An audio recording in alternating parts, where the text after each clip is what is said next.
Halo teman-teman, kembali lagi bersama saya Kevin Nathanael Octavian.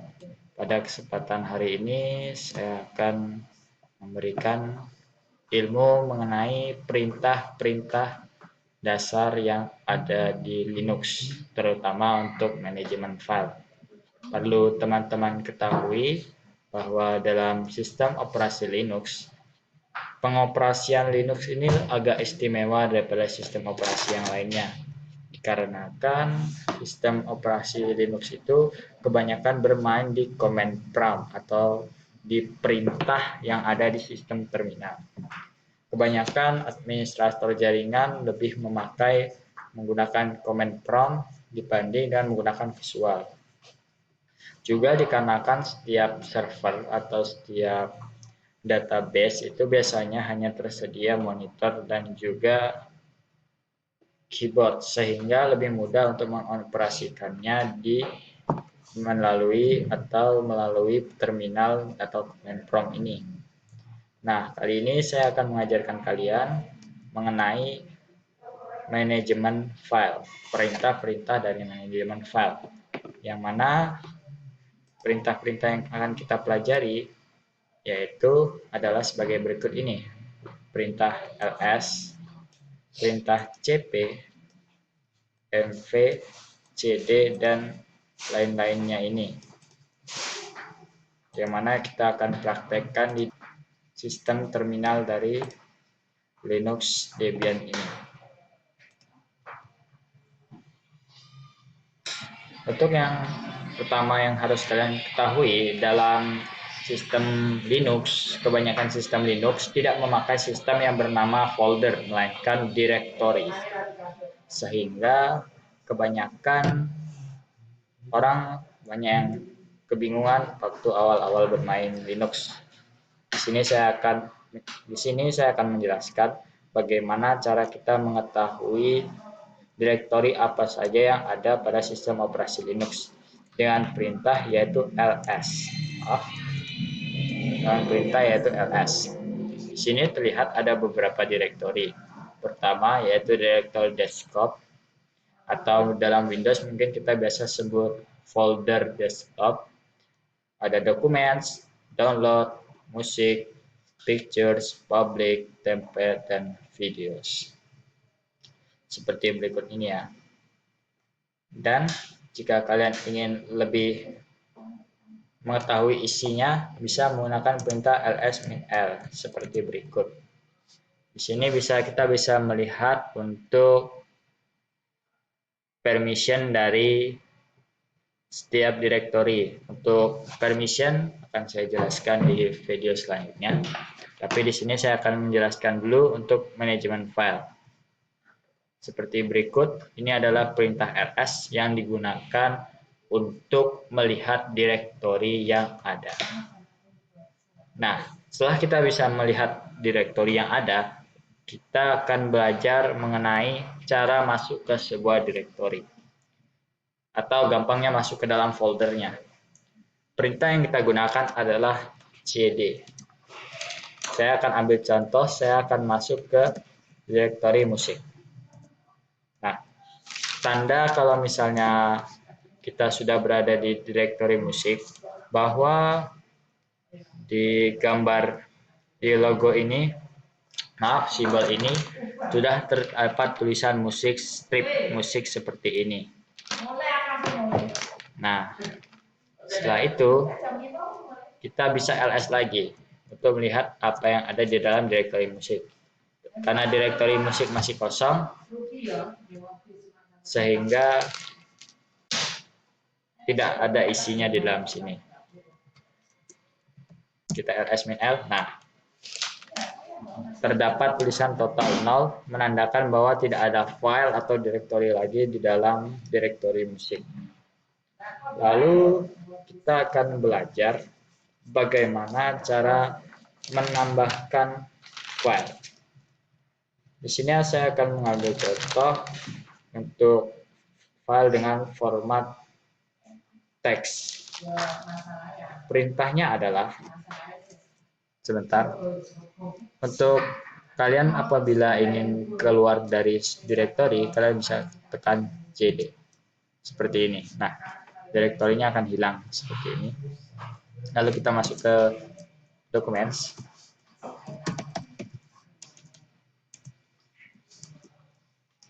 Lalu saya akan ajarkan kalian mengenai cara membuat file. Nah, untuk file dengan format teks, kita menggunakan perintah nano.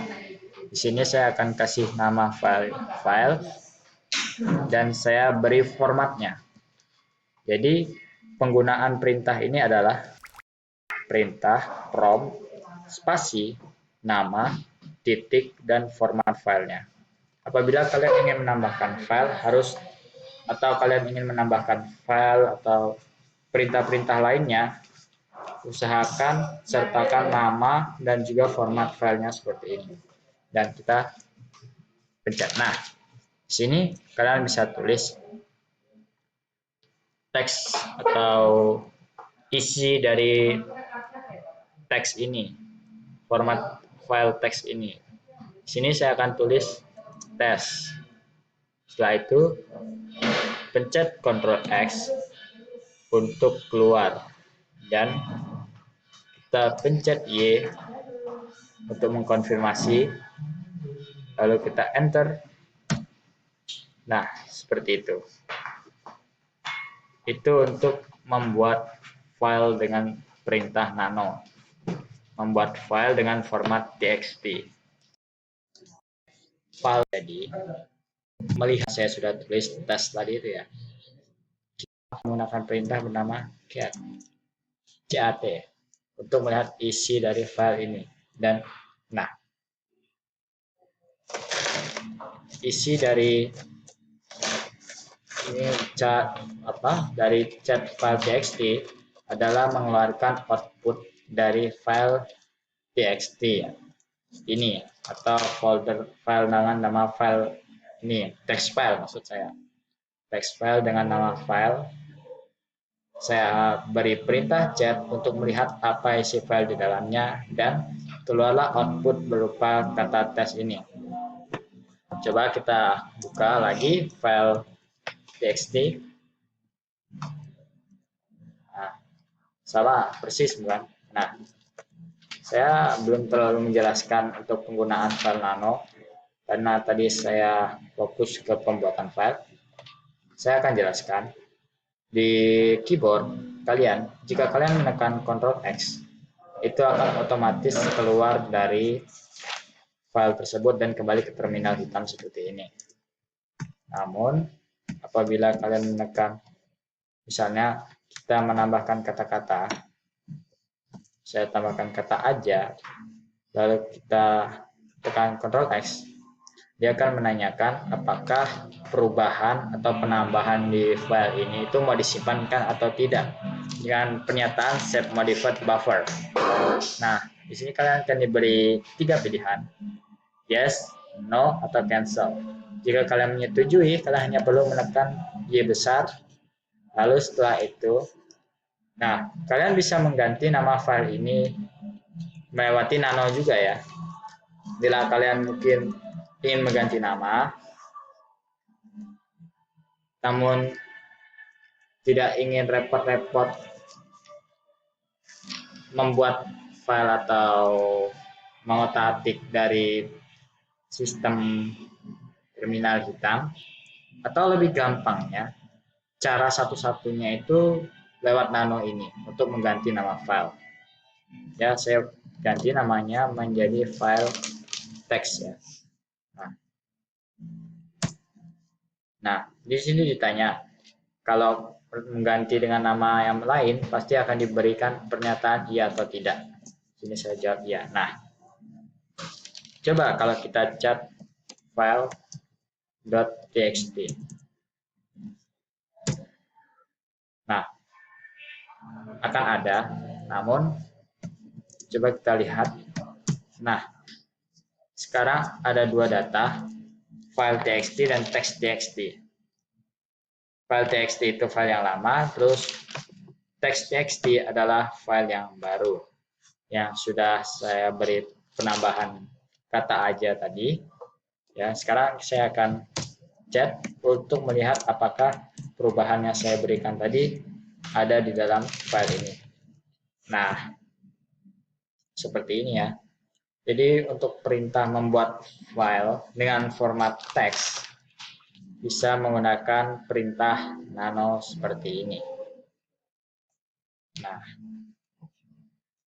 dan jika ingin melihat isinya bisa menggunakan perintah cat seperti berikut ini untuk melihat isi yang ada di dalam dari format teks yang telah kalian file dengan format teks yang telah kalian buat. Dan di sini kita keluar dari directory. Oke. Nah, kembali lagi ke directory awal. Dan apabila teman-teman kebingungan dengan teman-teman saat ini berada di posisi directory apa, berada di dalam folder apa, teman-teman bisa menggunakan perintah yang bernama pwd. Perintah pwd ini ada untuk menjelaskan saat ini teman-teman berada di dalam directory apa, dan sekarang saat ini kita berada di dalam directory user. Jadi yang paling belakang ini adalah tempat di mana kita saat ini. Ya, jadi misalkan saya cd dokumen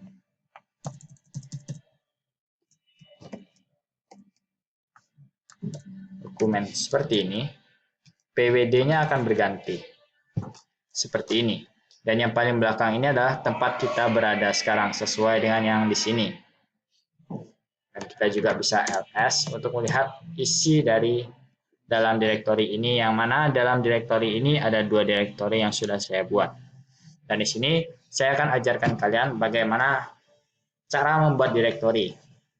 Tadi saya sudah mengajarkan cara membuat file dengan format txt menggunakan perintah nano. Sekarang saya akan mengajarkan kalian membuat direktori.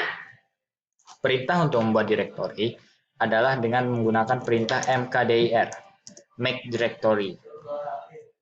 Terus kita akan memberikan nama dari direktori yang mau kita buat. Misalnya di sini saya berikan nama direktori atau folder ini dengan nama test. Nah, setelah itu kita enter. Nah, kita pastikan apakah direktori atau folder ini sudah terbuat dengan perintah ls-l atau ls biasa saja bisa. Nah, untuk membedakan direktori dan file memiliki warna yang berbeda. Direktori memiliki warna biru seperti ini untuk direktori atau folder, sedangkan untuk format teks memiliki warna putih seperti ini untuk membedakan. Nah, kita coba ls-l. Nah,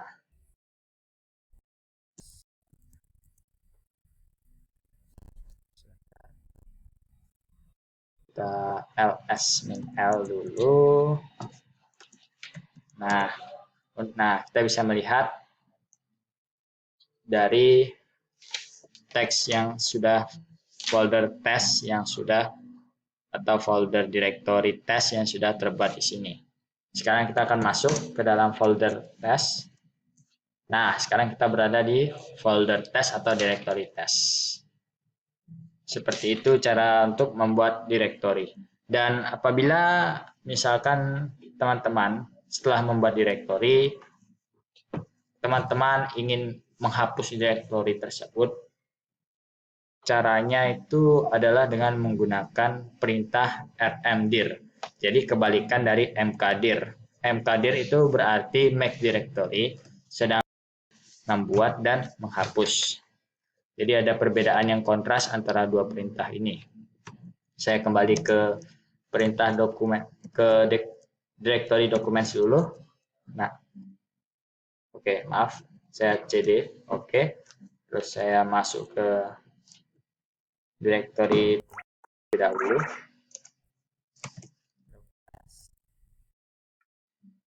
Documents. Nah,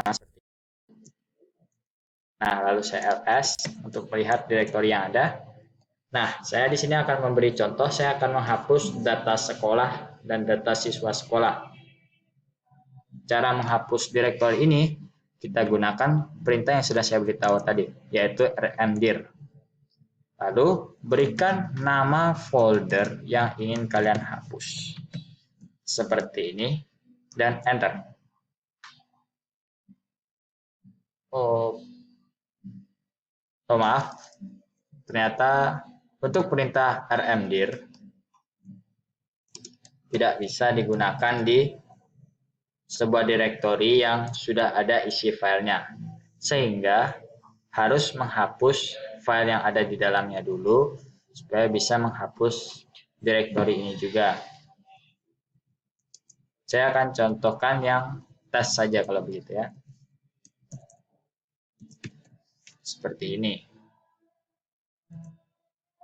Nah, bila tidak ada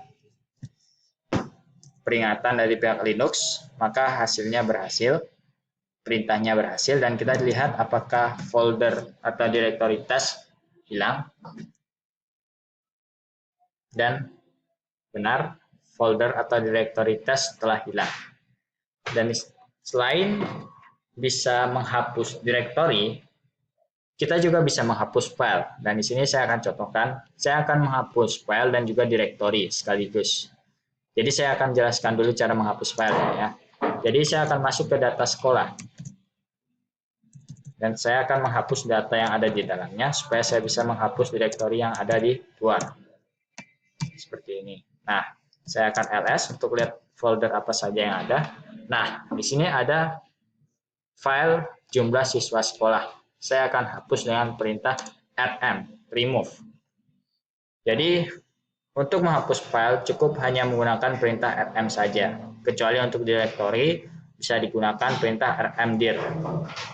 Saya akan masukkan nama file, lalu saya akan masukkan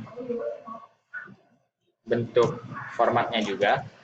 Ya teman-teman, apabila ingin memanipulasi file atau menjadikan sebuah file untuk di copy, dihapus, diedit, usahakan judul, nama, dan juga formatnya itu ditulis secara lengkap.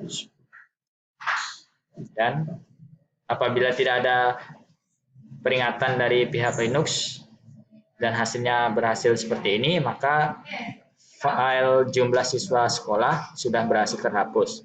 Kita perintah ls min-l untuk melihat apakah file jumlah siswa sekolah yang berbentuk teks ini sudah terhapus.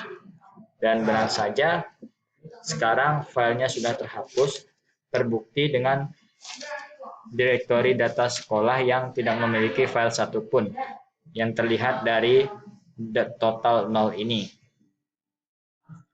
Nah, sekarang kita bisa keluar dan kembali masuk ke Documents. Kembali masuk ke Documents.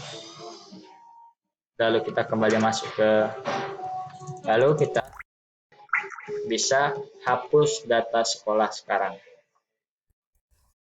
dengan perintah rmdir, data sekolah.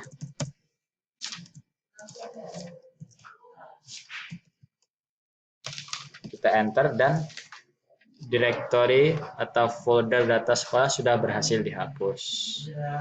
Kita coba lagi di data siswa sekolah.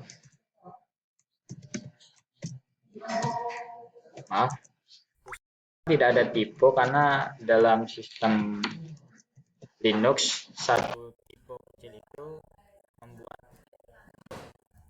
Linux akan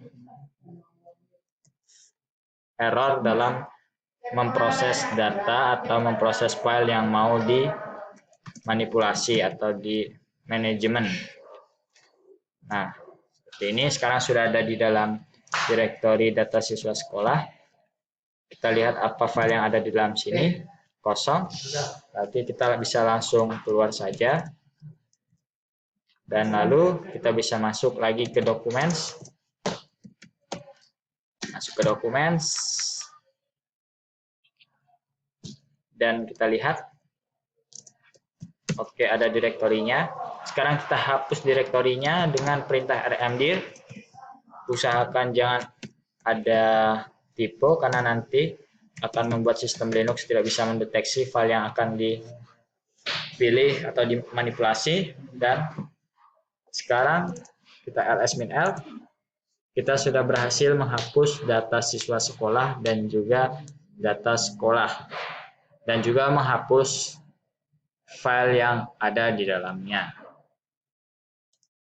Baik teman-teman, setelah berhasil menghapus file data siswa sekolah, menghapus direktori lebih tepatnya, kita akan belajar ke cara mengcopy sekarang ya, mengcopy suatu file.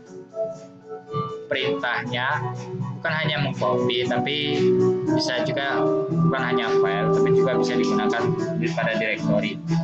Perintahnya adalah cp. Di sini saya akan lihat dulu ls-l. Nah, di sini ada dua file, saya akan copy. Nah, pertama dalam perintah copy yang kita masukkan terlebih dahulu adalah asal dari tempat file ini. Jika file txt ini berasal dari mana, teman-teman bisa www saja. Nah, seperti ini. Jadi kita sudah tahu tujuannya. Nah, kita cp, terus kita langsung,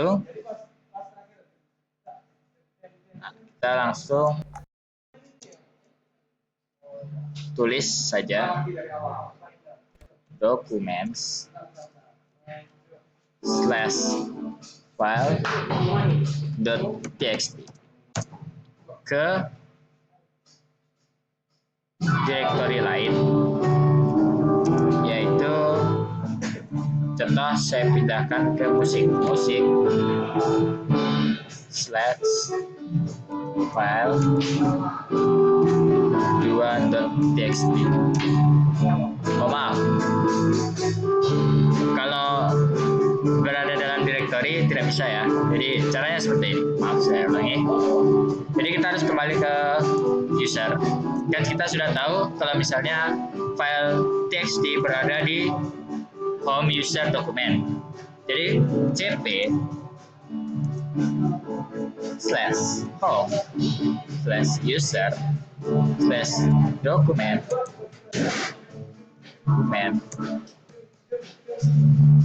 lalu maaf, untuk yang home ini tidak perlu ya.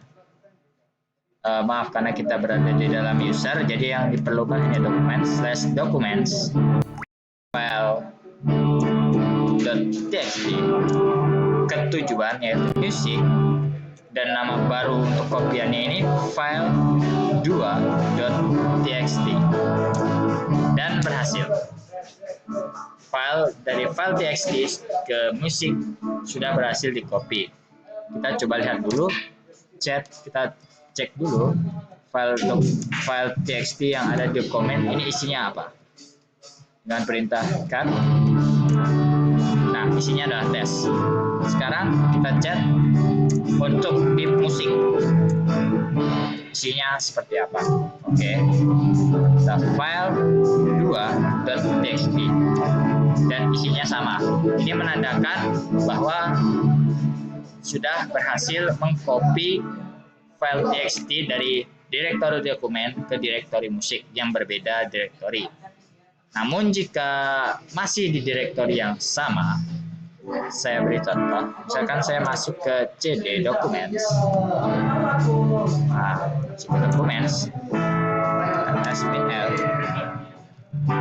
Terus saya membuat direktori di sini. Direktori bernama, saya membuat direktori mkdir test. Terus saya akan masukkan file txt ini ke documents. Saya tulis dulu, saya masukkan file.txt ke tujuan yaitu test/file 3.txt dan file sudah saya copy ke dalam file 3.txt ya. Untuk teman-teman bahwa direktori itu sama seperti akar ya.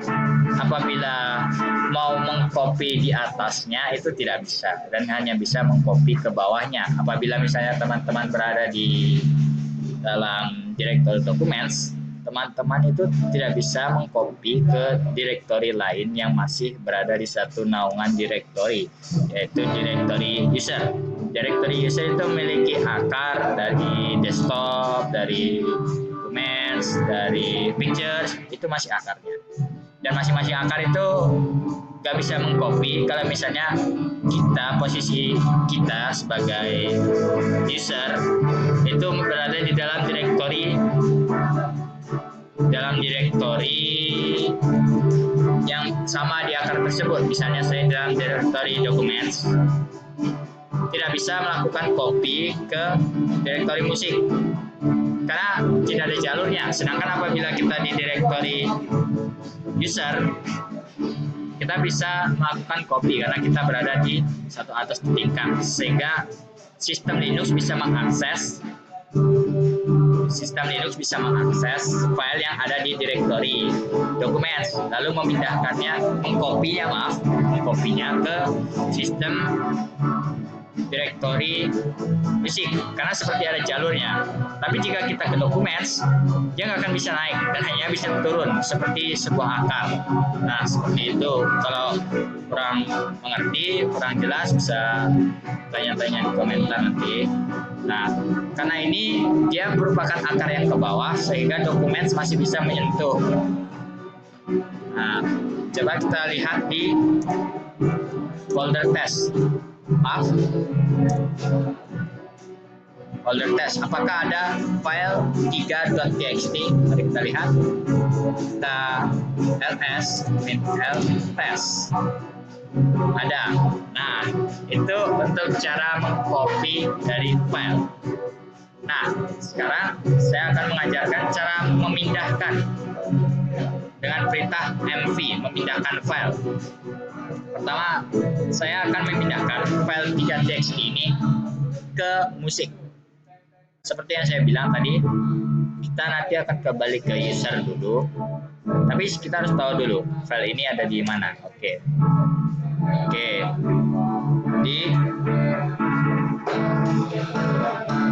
Sebentar sebelah. Saya jangan cd ke test dulu. Nah, setelah itu baru kita bwd. Di documents dan di dalam directory test ada file 3.txt. Setelah itu kita akan kembali ke user. Nah, sudah ke user ya. Jadi saya sudah tahu, saya sudah kembali ke atas, jadi akan bisa otomatis bagian bawahnya. Jadi saya akan pindahkan dengan perintah mv. Jadi dari tujuannya adalah documents, dan asalnya documents /test lalu /file 3.txt ke tujuan yaitu music, lalu saya enter dan sekarang sudah berhasil dipindahkan. Kita coba ls -l di dokumen/test.